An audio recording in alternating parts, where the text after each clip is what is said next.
Allô, je m'appelle Boom. On m'appelle Boom. C'est pas mon vrai nom. On m'appelle Boom. Je fais de la BD depuis 2011. Avant ça, je faisais de l'animation, du dessin animé. Puis la BD, ça m'avait toujours fait un peu peur. Ça a l'air bizarre là, de faire de l'animation puis avoir peur de la BD.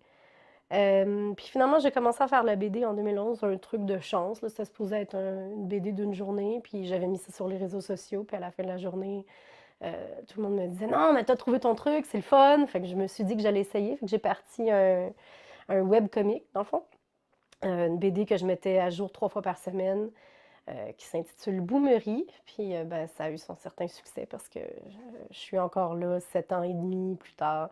Et j'ai autopublié bientôt 8, dans le fond, collection, 8 années de ma BD en livre. Chaque 1er février de chaque année, il y a un événement Internet qui s'appelle le Hourly Comic Day. Maintenant, c'est plus gros que ce l'était à l'époque. À l'époque, il fallait s'inscrire. Maintenant, c'est plus nécessaire. Puis ça consiste à faire un strip par heure pendant une journée, juste pour raconter ta journée. C'est entre 2 heures et 3 heures. J'ai fait ça. J'avais 2 amis qui s'étaient inscrits, puis moi, je faisais pas de BD vraiment. J'en faisais des fois, mais des trucs très courts, puis pas professionnellement. Je m'étais dit, bah, je vais le faire. Tu sais, c'est une journée.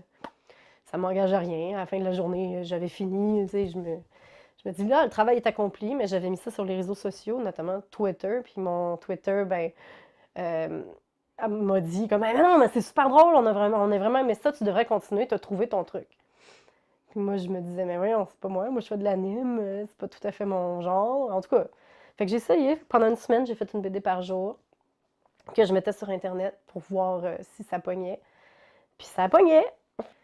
L'autopublication, c'est prendre en charge soi-même toutes les étapes de la fabrication d'un livre, dans le fond, c'est-à-dire faire le livre, mais aussi le faire imprimer, relier et ensuite le distribuer dans les magasins s'il y a lieu, ou en tout cas faire des événements pour essayer de vendre son livre.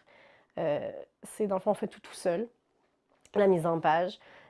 C'est beaucoup de job quand même. Là. Je suis devenue comme un peu une entrepreneur sans faire exprès. Là. C'était pas tout à fait ça mon but. Puis ben, je travaille sur papier surtout.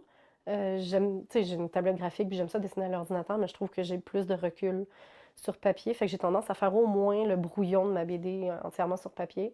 Puis ensuite, dépendamment du projet, j'encre sur papier ou à l'ordinateur. La couleur, je fais ça à l'ordinateur en général. Là, j'ai un projet où je fais ça en lavis à l'encre. On verra si je me plante.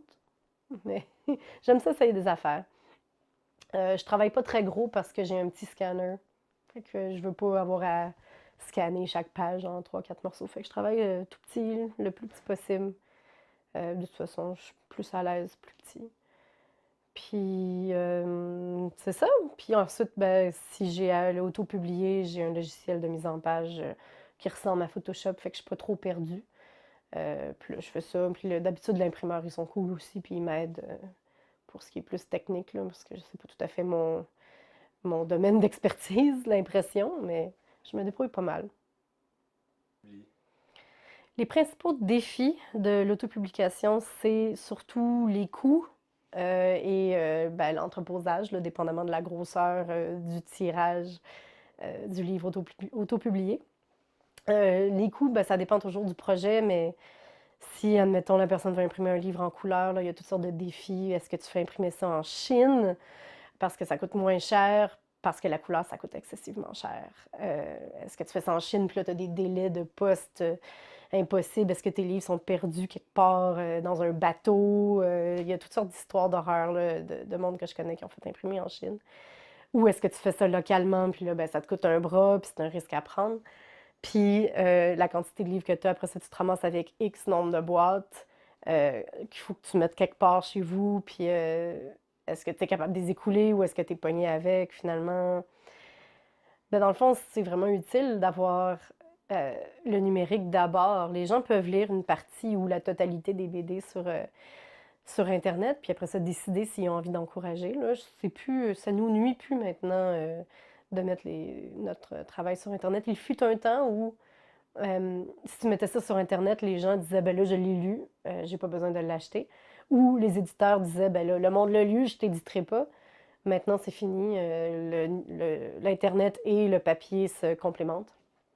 Euh, En tout cas, moi, en ce qui me concerne, moi, ça va bien, là. Je mets mon travail sur Internet, puis après ça, c'est comme ça que j'ai publié mon premier livre, en fait. J'ai pu tâter le pouls de mon lectorat.